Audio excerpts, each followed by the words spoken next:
Hello everyone, welcome to Urbanscape Gardening. And in this episode, we will be talking about a favorite houseplant, the gargantuan Monstera Deliciosa. This is a native of South Mexico and the surrounding regions. This is also called the Swiss cheese plant because of these distinct leaf perforations. This is a foliar plant that can be grown indoors if the sunlight conditions are just right. They produce fruits, especially once they are established or are grown outdoors and left to climb greater heights. Though most Araceae plants are poisonous, this fruit is edible only when it is ripe. And when it is unripe, consuming this could leave your mouth and throat irritated, so be careful. The moniker Deliciosa comes from the fact that the ripe fruits are indeed delicious. So in this video, I'll talk about some basic care tips and my Monstera revival story as well. Sunlight. This prefers shaded areas and can be grown indoors in a brightly lit room, preferably the southwest. Excessive sunlight can bleach their leaves. Watering. Please water the plant when the soil dries. It does not like sitting in too much of water and can rot. Inadequate watering can cause browning of the leaf tips. I've noticed that hard water also causes the tips to brown, so use rainwater or soft water. Soil media. Please use a well-draining soil mix of 50% compost, 20% soil and 30% sand. Fertilizer. You can use seaweed solution if you're growing this indoors, or add a drizzle of composted cow dung powder or compost once every 2 months during the summers. I also use the pond water, or you could use your aquarium water as well, since that has all the fish waste in it and it is a good fertilizer too. Climbing. This is a climber and a proliferous one at that. So please stake the plant and use moss sticks or other support mechanisms. Avoid metal and plastic stakes. If you could use moss or peat stakes, then their roots will love climbing such surfaces. They can be trained against a concrete or a brick wall too. Pests and diseases. This can be troubled by mealybugs and whiteflies, and you can use neem oil pesticide to control it. Or if you're growing this indoors, take it to your balcony, give it some air circulation, wash off the leaves, etc. and reduce their population. Do not water their leaves too much, it may lead to fungal diseases.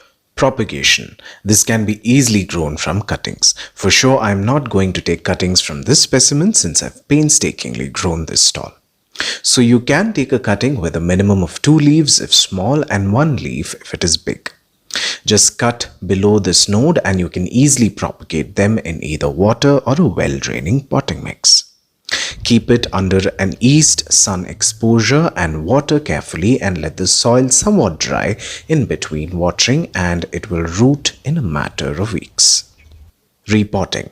So I'll tell you a short revival story about this plant. I had bought this as a small plant from the nursery for a measly sum compared to the rates that they quote for bigger Monstera plants. And I was growing this in my flat, but after some time I saw the plant was not giving out any new shoots and the tips of the plant was browning. And I knew it was under some stress. So I got this to my terrace garden and I repotted this. For the repotting, I took a bigger container, removed the plant carefully, and you can see the root system here. For the potting mix, I used some reused garden soil, some compost and sand, and then added the plant in it. And covered the plant with more potting media so that it covers the root system entirely, but not the shoots. The shoots have to be exposed, otherwise rotting may set in when you water. I added the stake again behind it and refilled the container again so that the stake can sit snugly inside the container. I watered the plant with some seaweed fertilizer and tied the plant to the stake so that it can climb and grow bigger leaves. I kept this in a shaded area with other plants so that it gets that added humidity as well. This repotting was done in August 2023, and now this is how the plant looks like. So what helped this plant here was that it got brighter sunlight than it would in an indoor setting, hence it grew taller quickly.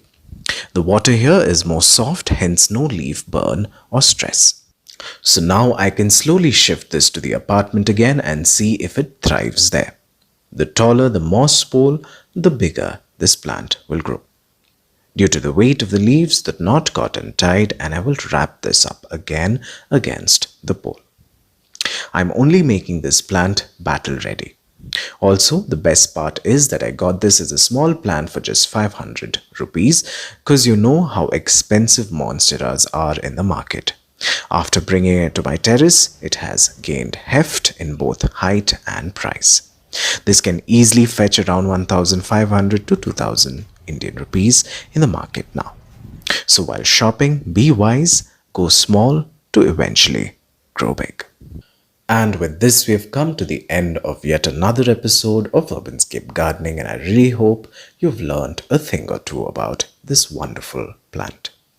Additionally, you can follow me on Instagram and Facebook. The links are given below. And always remember, to grow slow is to grow well. Thank you for watching, and until we meet again, a very warm goodbye.